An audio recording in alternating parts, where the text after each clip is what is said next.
Hello students. तो students आज एक बहुत ही सिंपल सी डेरिवेशन करते हैं। That is pressure exerted by a liquid column is given by P is equal to h rho g, where h is height, rho is density and g is gravity. तो concept ये है students के हमने ये prove करना है कि किसी भी कोई भी मान लो लिक्विड कॉलम है। लिक्विड कॉलम का मतलब कहीं भी पानी भरा हुआ है या कोई लिक्विड भरा हुआ है, तो वो किसी डेप्थ पे कितना प्रेशर एक्सर्ट करता है, हमको ये चीज प्रूव करनी है कि वो P is equal to h rho g के द्वारा एक्सप्रेस होती है। ठीक है, तो स्टार्ट करते हैं डेरिवेशन। बहुत ही सिंपल डेरिवेशन है। सॉरी। तो हमने एक टम्बलर ले लिया, कोई वेसल। अब वेसल में आप देख सकते हैं कि इसमें पानी भरा हुआ है। ठीक है, ये पानी भरा हुआ है और जो पानी की डेंसिटी है दैट इज रो। तो डेंसिटी ऑफ दिस लिक्विड या वाटर इज रो। नाउ अब हमने क्या किया, इसी लिक्विड में एक fluid element, cylindrical fluid element को एज्यूम कर लिया। यहाँ पे ध्यान देने वाली बात यह है कि हमने कोई सिलेंडर नहीं डाला है, ये येलो सिलेंडर नहीं है, सिलेंड्रिकल फ्लूइड एलिमेंट है। ठीक है, तो हमने पानी का ही एक शेप एज्यूम कर ली कि वो सिलेंड्रिकल फ्लूइड एलिमेंट है। अब इस फ्लूइड एलिमेंट को ध्यान से देखना। इस फ्लूइड एलिमेंट की जो हाइट है दैट इज h। ठीक है, दिख रही होगी आपको। अब नाउ इस सिलेंड्रिकल एलिमेंट को नाम दे देते हैं PQSR या PQRS। राइट। अब देखो, ये जो सिलेंडर के अंदर जो लिक्विड भरा हुआ है, ये वाला लिक्विड इस PQ वाले एरिया पे कुछ फोर्स लगाएगा, जैसे वेट। मतलब जैसे कोई कैन भरा हुआ है, जैसे अब जैसे मान लो कोई पेप्सी का कैन भरा हुआ है, तो बिल्कुल कैन के बेस पे जितनी पेप्सी भरी हुई है वो सारी की सारी पेप्सी का जो लिक्विड है वो उस बेस पे कितना प्रेशर लगाएगा, ये हमने यहाँ पे देखना है।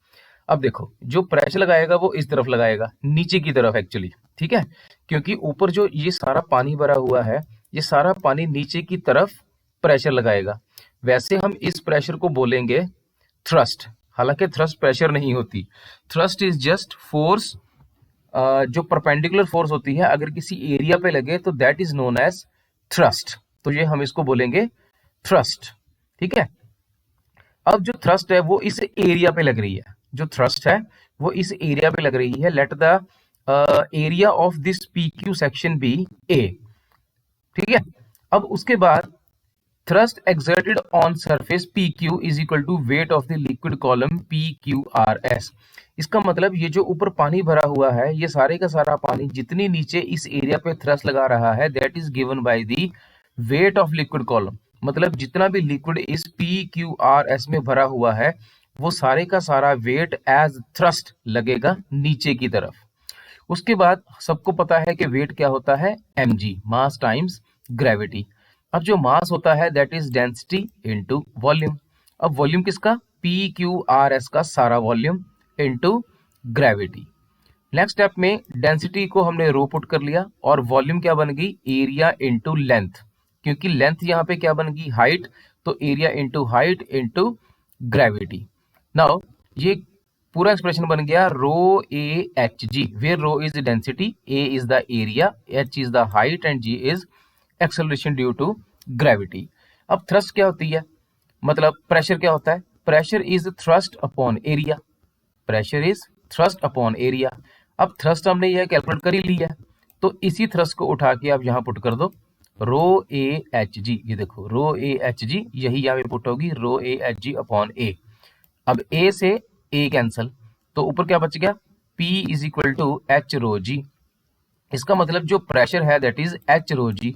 इट मींस इस पूरे लिक्विड कॉलम ने, ये देखो ये वाला लिक्विड कॉलम, इस पूरे लिक्विड कॉलम ने इस हाइट में, इस हाइट तक एच रो जी जितना प्रेशर एक्सर्ट किया हुआ है।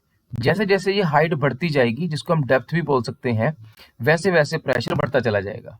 जैसे कि अब आप ये कर्सर हिलता हुआ देखिए, रेड पॉइंट, यहाँ पे प्रेशर कुछ और होगा, यहाँ पे प्रेशर कुछ और होगा, यहाँ प्रेशर कुछ और होगा। हाँ, ये बात सच है, जैसे जैसे आप नीचे जाओगे प्रेशर बढ़ता चला जाएगा। ठीक है, लेकिन अगर कोई बोले कि टोटल प्रेशर निकालो, ये तो हमने निकाला था प्रेशर, अगर कोई बोले टोटल प्रेशर निकालो तो आपने फॉर्मूला यूज करना है PT, total pressure is equal to PATM, मतलब atmospheric pressure plus h rho g. बस एच रो जी में एटमॉस्फेरिक प्रेशर जोड़ दो।